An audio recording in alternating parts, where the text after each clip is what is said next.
بسم الله الرحمن الرحيم. يا دنيا ولست ممن مشى بجلباب العاصي، للأخرى قلبي يحيا، غري خيري يا دنيا، من صبري لا لن أعيا، غري خيري يا دنيا، للأخرى قلبي يحيا، غري خيري يا دنيا، من صبري لا لن أعيا، غري خيري يا دنيا. أعوذ بالله من الشيطان الرجيم. بسم Recording in الله progress. الرحمن الرحيم. الحمد لله رب العالمين وبه نستعين وصلى الله على محمد وعلى آله الطيبين الطاهرين وأصحاب الميامين المنتجبين. Alhamdulillah, pada malam hari ini kita memulai ngaji kitab khusus Al-Hikam. Kita lanjutan dari ngaji sebelumnya, yakni tahun-tahun sebelumnya pernah kita ngaji kitab khusus dan kita menyelesaikan permata hikmah ilahiyah dalam firman Adamiyah. Kita juga sebenarnya sudah memasuki sedikit pembahasan dari bahagian selanjutnya, yaitu permata hikmah nafsiyah dalam kalimat syaithiyah. Namun ada baiknya kalau kita mengulang dari awal pembahasan ini supaya kita bisa ingat kembali dari awal pembahasan dan insyaallah sampai akhir pembahasan dari permata hikmah nafsiyah ini.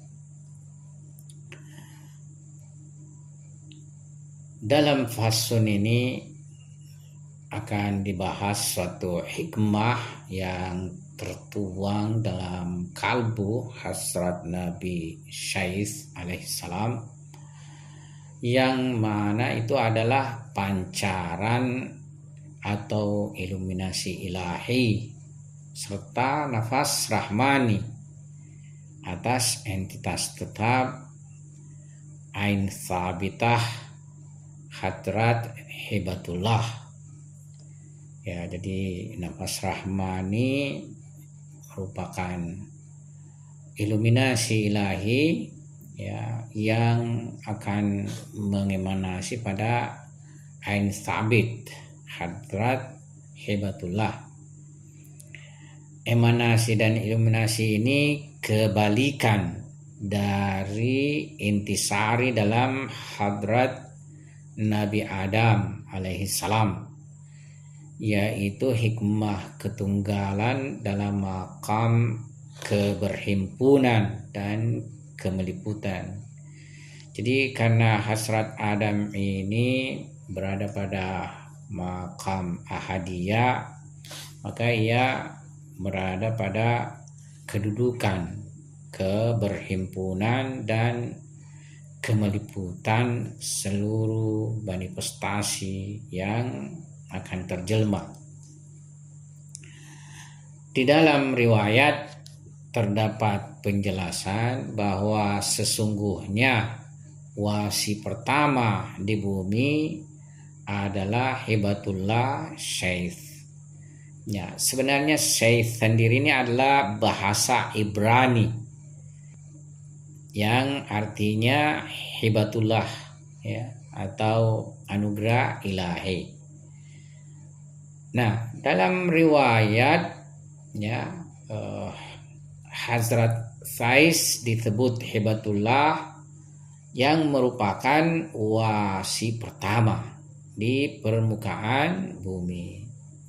Di dalam kitab Syekh Haidar Amuli, yaitu kitab kalau tidak salah Jamiul Asrar, ya, di situ disebutkan bahwa para nabi itu mempunyai wasi, dan setiap nabi mempunyai 12 wasi.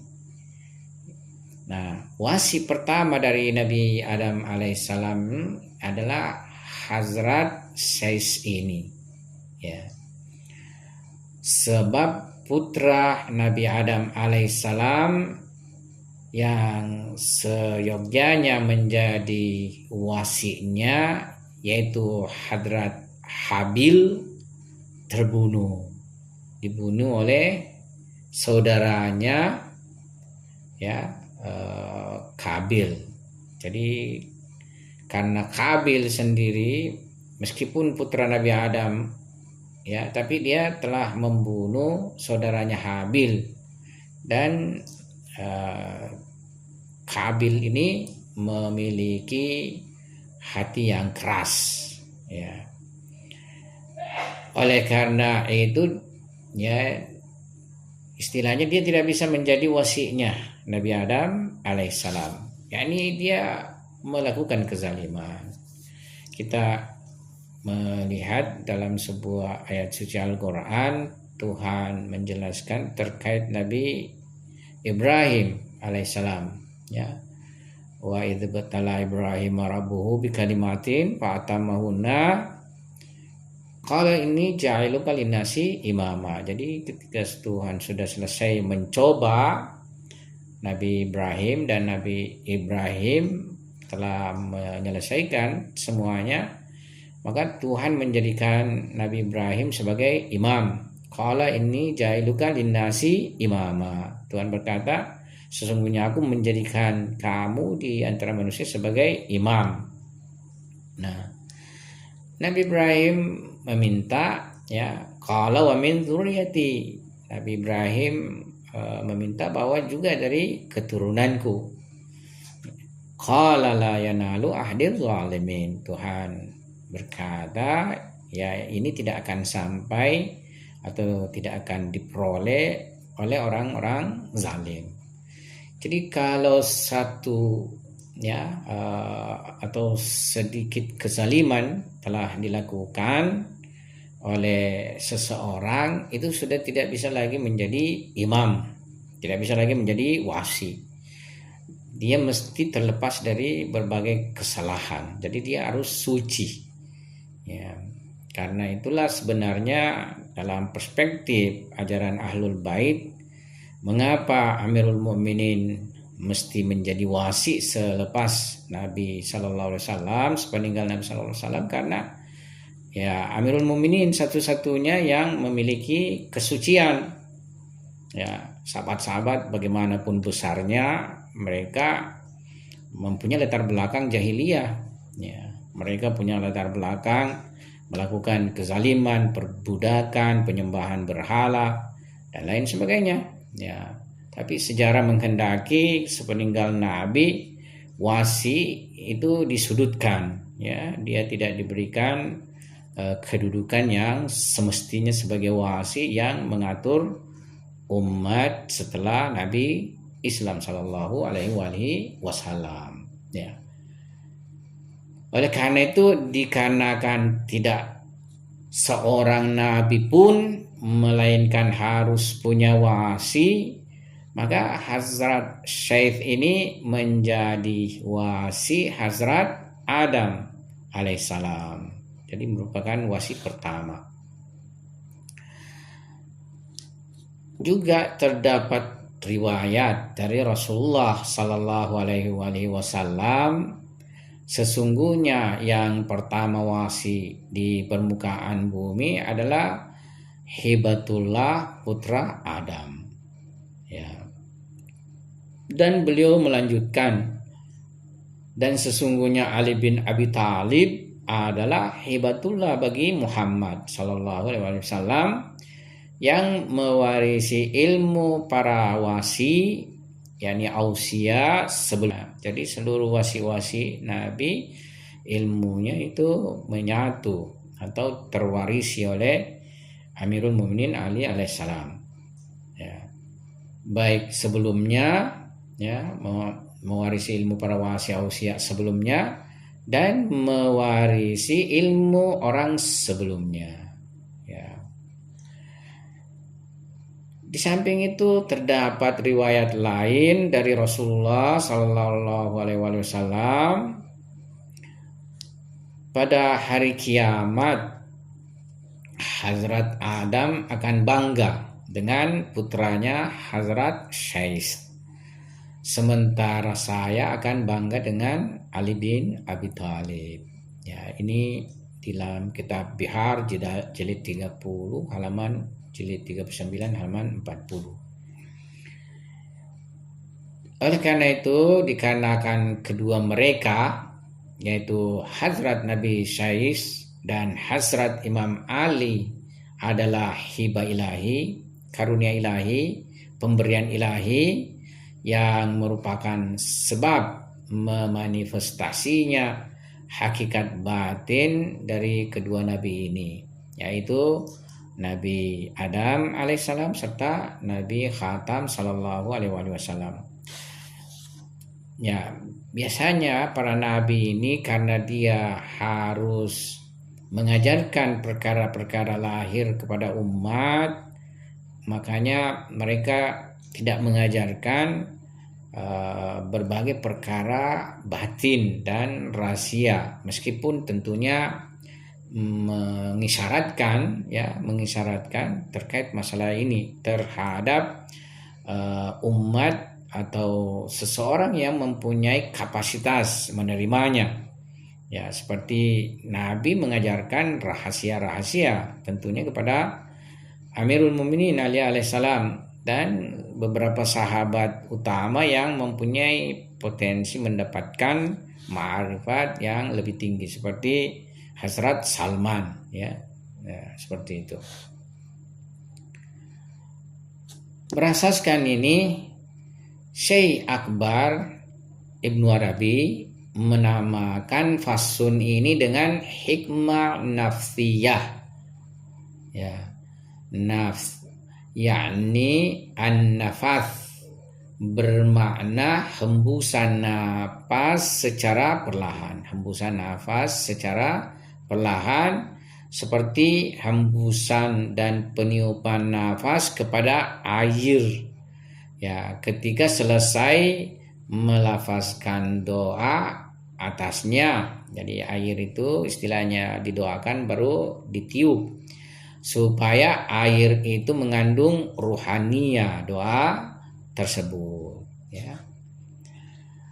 Adapun di sini maksudnya yaitu iluminasi, ilmu-ilmu pemberian atau mauhibi, yakni pemberian, serta karunia-karunia ilahi dalam Nabi ini.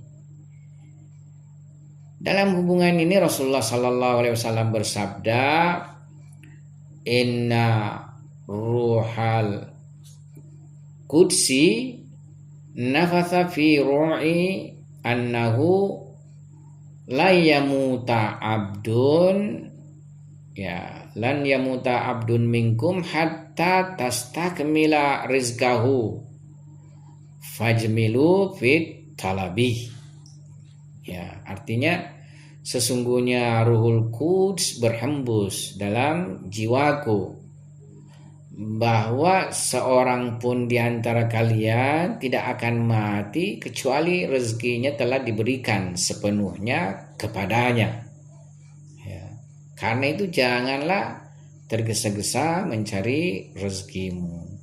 Ya, jadi istilahnya setiap ciptaan pada hakikatnya Tuhan sudah jaminkan rezekinya dan mengkadarkan rezekinya. Jadi tidak perlu tergesa-gesa di dalam berusaha memperolehnya, tapi carilah dengan jalan yang baik, ya, karena ya istilahnya bagaimanapun rezeki yang sudah ditetapkan Tuhan itu akan menjadi miliknya, ya.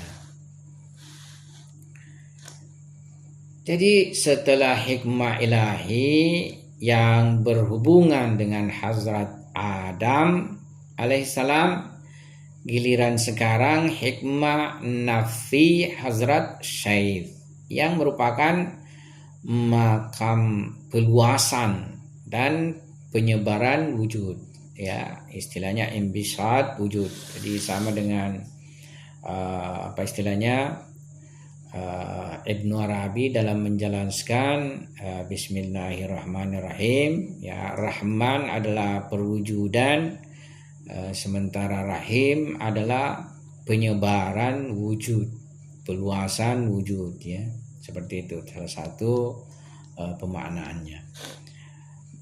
Berikutnya Syekh berkata, ya, I'lam annal ataya wal minaha zahirata fil kauni ala aidil ibad wa ala ghairi aidihim ala kismaini minha ma yakunu ataya dzatiyah wa ataya asma'iyah wa tatamayyazu inda ahlil adwaq. Ya, jadi ini dijelaskan oleh Syekh Ibnu Arabi, ketahuilah sesungguhnya karunia-karunia dan anugerah-anugerah lahir di alam ada yang di tangan hamba-hamba dan ada yang tidak di tangan mereka. Jadi ini berbicara pada sebenarnya ayan kharijiyah, ya, entitas-entitas eksternal, ya, bukan ayana sabita atau entitas-entitas sabita, ya. Ketahuilah sesungguhnya karunia-karunia dan anugerah-anugerah lahir, yakni dimensi zahir, ya, di alam, jadi sudah terwujud di alam, ada yang di tangan hamba-hamba dan ada yang tidak di tangan mereka, dan itu terbagi atas dua, yaitu karunia-karunia zatiyah dan karunia-karunia asma'iyah, jadi zat dan nama. Sifat dengan zat memunculkan atau membentuk nama, ya, dalam hal ini istilahnya yaitu zatiyah dan asma'iyah, ya, jadi zat dan nama-nama, karunia-karunia zatiyah dan karunia-karunia asma'iyah, serta ahli zauq atau ahli irfan, atau satu istilah lain di kalangan para urafa, yaitu ahlullah, ya, memahami perbedaan keduanya itu, maksudnya zatiyah dan asma'iyah ini, anugerah zatiyah dan anugerah asma'iyah ini. Dalam artian berdasarkan tinjauan bahwa Hazrat Syekh adalah hibah ilahi, pemberian ilahi atau karunia ilahi, yang mana setelah Hazrat Habil dikaruniakan kepada Hazrat Adam, maka Syekh melanjutkan pembahasannya tentang karunia dan pemberian ilahi di alam kosmos, makrokosmos, ya, di mana pemberian dan karunia ini apakah itu akan menjelma di tangan hamba-hamba Tuhan seperti imam, ya, atau syekh, ya, jadi di tangan hamba-hamba Tuhan itu dia akan mengalir lewat tangan-tangan mereka, ya, ataukah anugerah dan pemberian yang tidak akan menjelma di tangan hamba-hambanya, jadi tidak dengan perantara, ya, yakni diperoleh langsung dari Tuhan, ya, ataukah dari batinnya sendiri, dari batin sang hamba sendiri, ya. Kedua bentuk anugerah dan karunia ini terdiri dari dua bagian, yaitu karunia-karunia zati dan karunia-karunia asma'i, ya. Dan urafa memahami perbedaan keduanya. Namun tentunya perkara ini membutuhkan kemampuan besar untuk mengetahui sumber masing-masing bagian tersebut. Jadi ada tajalli zati, ada tajalli asma'i. Ya, sifat zati, ya, memanifestasikan tajalli atau tajalli zati. Sementara, ya, sifat-sifat lainnya selain sifat-sifat zati memanifestasikan, ya, nama-nama. Sebagai catatan, ya, pemberian zati adalah pemberian yang pangkalnya pada tajalli makam ahadiyah, ta'ayyun awal. Ya, jadi kalau kita istilahnya memahami kerangka irfan, itu kita akan memahami ada yang disebut determinasi, ya, pertama ta'ayyun awaliyah, dan ada juga disebut ta'ayyun tsani, ya. Jadi dari makam zat, ya, makam gaib mutlak yang sama sekali tidak akan terpahami, dia memanifestasi, dia melakukan istilahnya busur turun, ya, memanifestasi.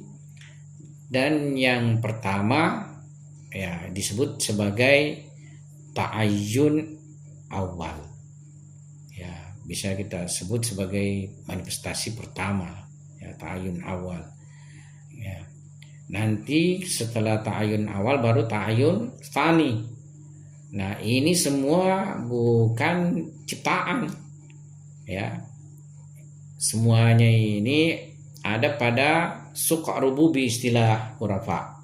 Ini dalam medan ilahiyah, ya, tidak keluar daripada cakupan batin ilahiyah, ya. Jadi ini adalah dua ta'ayyun, di mana ta'ayyun pertama yaitu ta'ayyun zatiyah, zat.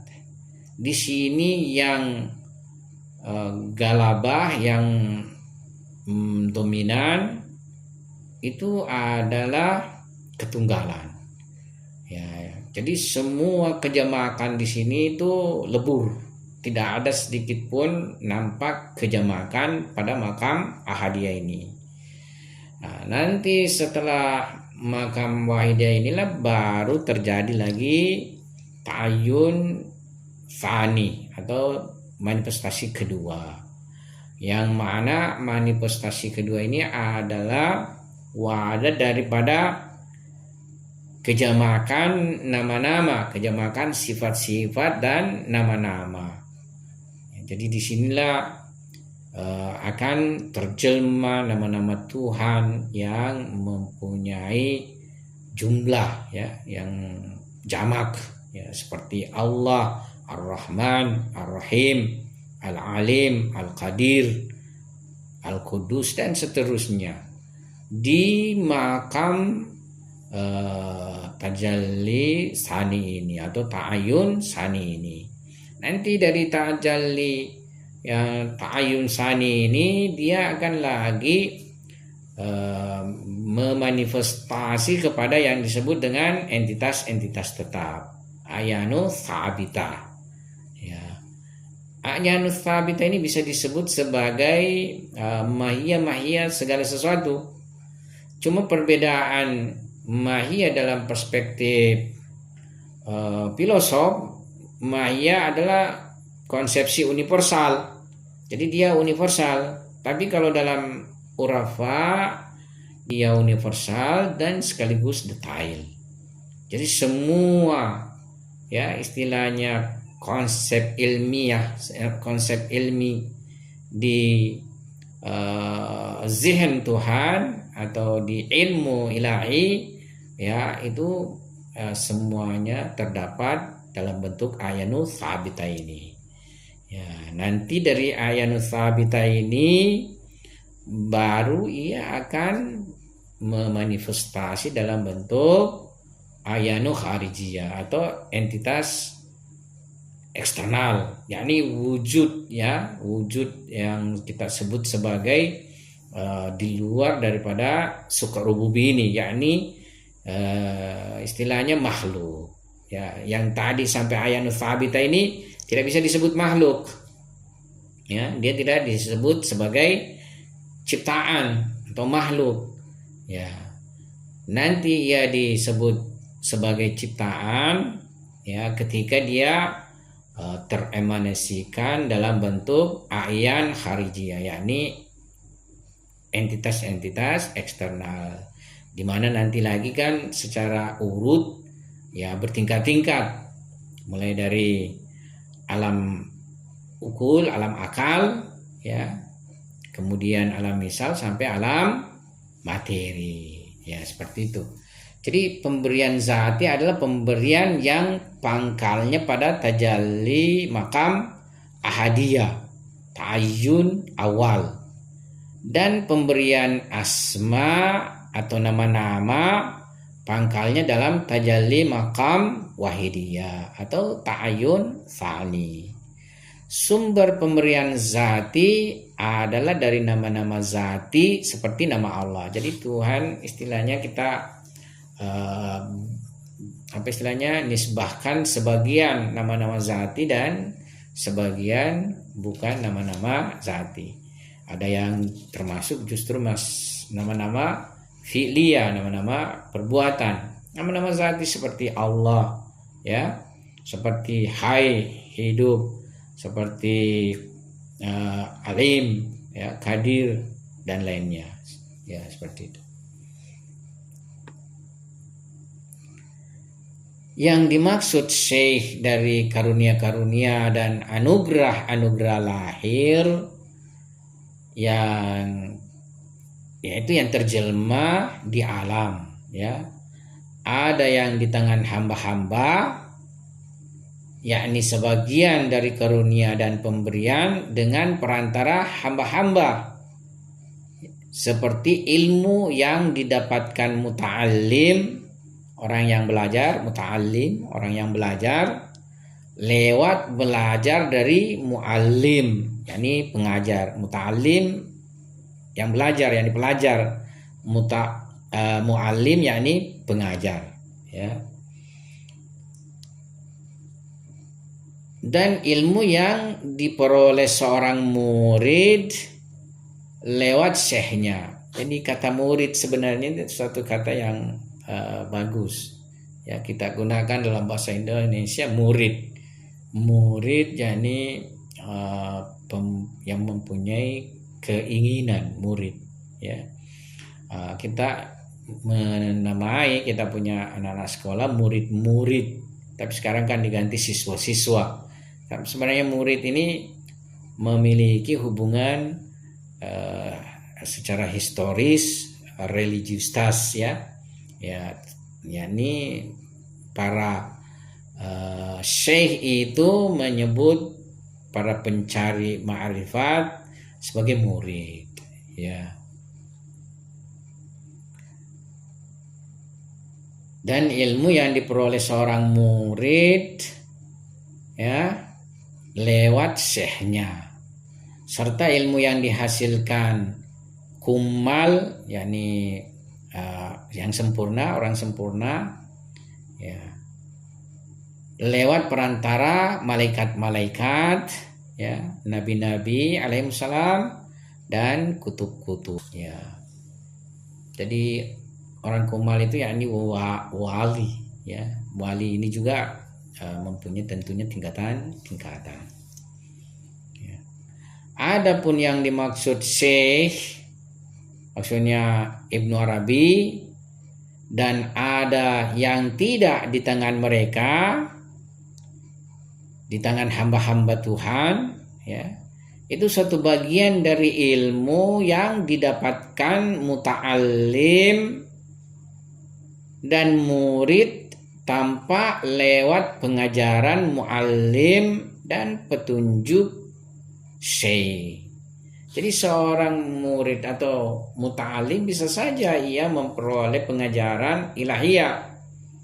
Ya, ayat suci Al-Quran kadang memberikan kita penjelasan ketakwaan itu, ya, bertakwalah pada Allah, ya dia akan mengajarimu.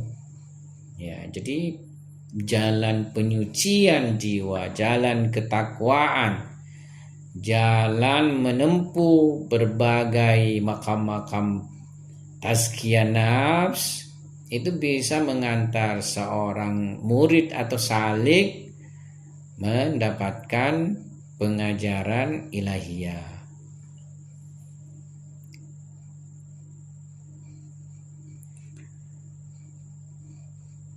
Yakni ada pun yang dimaksud syai dan ada yang tidak di tangan mereka, ya, suatu bagian dari ilmu yang didapatkan muta'allim dan murid tanpa lewat pengajaran mu'allim dan petunjuk syai, akan tetapi diperoleh dalam bentuk khusus yang mempunyai kesisian hak, liyal hak. Jadi ilmu laduni, ya, dari sisi Allah Subhanahu wa taala, di mana karunia bentuk khusus ini bertajalli pada setiap maujud. Ya, cuma gradasi tingkat-tingkatannya, kan? Kita kan heran itu penelitian, ya, misalnya ada sekelompok ikan atau burung bahkan itu tidak pernah misalnya melihat induknya, tapi dia akan mewarisi kehidupan induknya. Ya, bagaimana itu? Padahal kan tidak pernah mendapatkan pengajaran. Ya, tapi hidupnya, pola hidupnya seperti ya induknya. Ada ikan misalnya bertelur baru meninggalkan telurnya, pergi, ya, sampai telur menetas, ya nanti muncul tradisi hidup seperti ikan induknya itu. Demikian pula terdapat burung, ya, dan lain-lain hewan. Ya, ini sepertinya suatu emanasi dari Tuhan kepada semua maujud-maujud. Ya, bayi meskipun kita istilahnya memandang ia tidak mempunyai ilmu spesifik, yakni ilmu husuli, tapi kan dari mana dia peroleh kepintaran menyedot puting susu ibunya itu? Dari mana? Ya, yakni ketika diberikan sama ibunya langsung dia pintar menyedot, kan? Aneh, kan? Ya. Ya, seperti ini banyak fenomena terjadi terhadap maujud-maujud, ya. Jadi akan tetapi diperoleh dalam bentuk khusus yang mempunyai kesisian hak, liyal hak, di mana karunia bentuk khusus ini bertajalli pada setiap maujud. Tapi kan yang ingin dicapai oleh kita adalah yang tinggi, ya, ilmu dari Tuhan yang bentuknya ma'rifat tinggi, ya, bukan sekedar seperti untuk menjaga kehidupan kita di bumi ini, tapi yang tinggi, ya. Sebab muallim dan syekh adalah sebab penyedia. Jadi muallim, ya, dan syekh itu sebenarnya dia tidak lain adalah namanya i'dadi, ya. Dia cuma sebab penyedia, bukanlah sebab sempurna, bukan sebab hakiki. Karena itu, apabila muallim dan murid mendapatkan potensi dan daya terima, ia mampu dengan apa yang dimilikinya berusaha mendapatkannya. Ya, jadi dia cuma berusaha untuk mendapatkannya sebagai sarana penyedia. Bahkan boleh jadi ia dari penyedianya adalah lebih kuat. Yani seorang murid, ya, kalau misalnya mungkin intensitas daripada ibadah, ya, belajar dan lain sebagainya, dan kesuciannya melebihi gurunya, ya dia bisa mempunyai potensi untuk menerima emanasi ilahi lebih besar daripada gurunya, ya. Demikian pula menelaah kitab-kitab serta pekerjaan-pekerjaan pikiran, semua itu adalah sebab penyedia saja. Kadang seseorang membaca kitab tidak juga mendapatkan pengetahuan, ya. Sementara pengemanasi atau pencura dan pengiluminasi secara mutlak itu adalah Allah Subhanahu wa Ta'ala. Dalam hal ini Syekh Hakim Sadzwari berkata, wal haqqu anfada minal qudsi aswar wa innama i'daduhu minal fikr.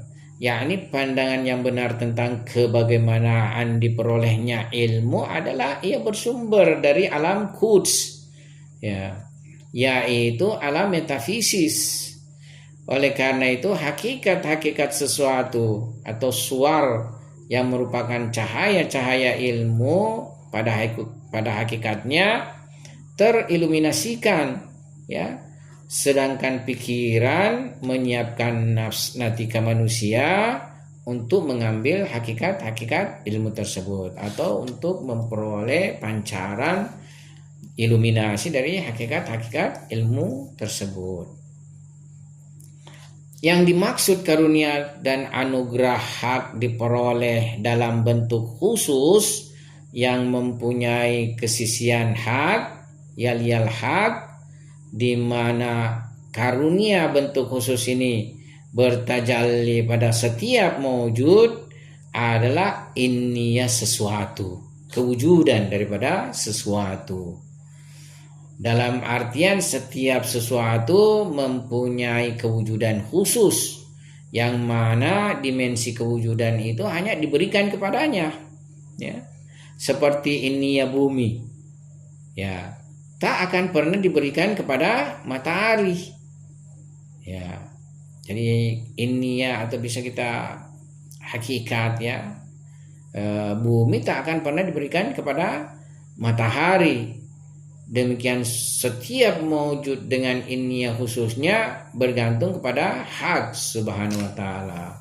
Semua mawjud tiada lain adalah iluminasi dan tajalli hak Subhanahu wa Ta'ala serta bergantung kepada hak Subhanahu wa Ta'ala. Relasinya tidak pernah terputus dari hak Subhanahu wa Ta'ala.